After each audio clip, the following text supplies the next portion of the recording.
This is Edgefield, South Carolina, a town in a county by the same name, nestled in the piedmont of South Carolina.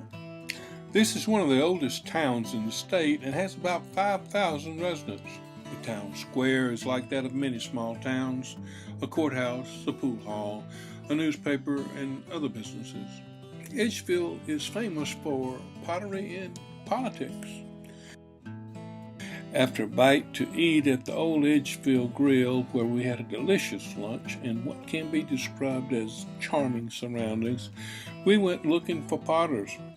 This is Potter's Alley. The mural tells a lot about the town. You know there are 30 working potters here? Old Edgefield Pottery houses a museum as well as a pottery workshop.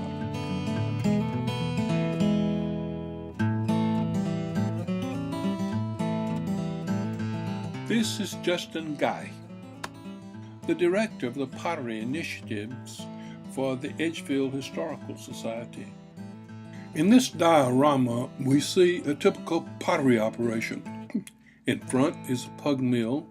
To the right is the building in which the pots are thrown, and to the left is a kiln in which they're fired. Of course, none of this would have been possible without the vast number of slaves used in the production of pottery. At that time, the population of Edgefield was over 50% slaves. The most famous slave potter was David Drake, whose pots are worth thousands of dollars today. The University of South Carolina and the University of Illinois have done extensive excavations in the area. From some of those excavations come these pottery shards. This reproduction bowl is based on these shards.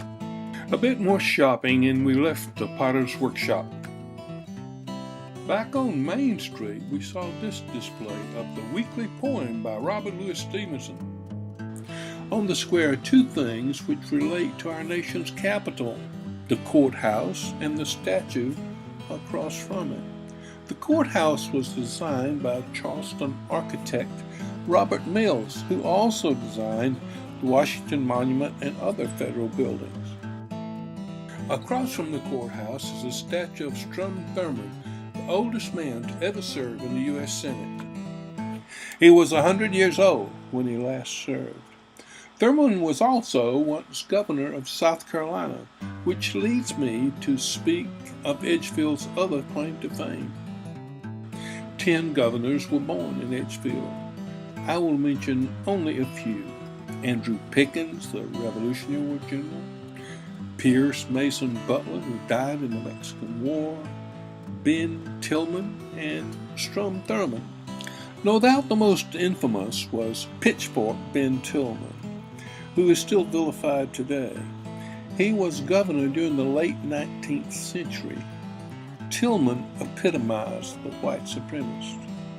However, I did graduate from Clemson University, which Tillman was instrumental in founding.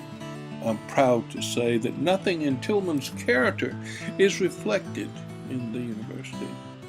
Incidentally, the name Pitchfork refers to his desire to help farmers, and Clemson was designated an agricultural and military college. One of the things unique about Edgefield is those large ceramic turkeys on the square. I'm sure locals are frequently asked about them. They promote the National Wild Turkey Federation, whose national headquarters is located about a mile out of town. I made a video about our visit there.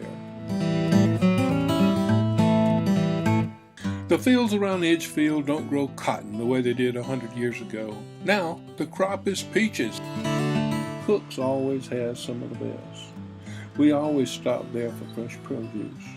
If you're driving along South Carolina Highway 19, U.S. Highway 25, stop by Edgefield. I think you'll like it.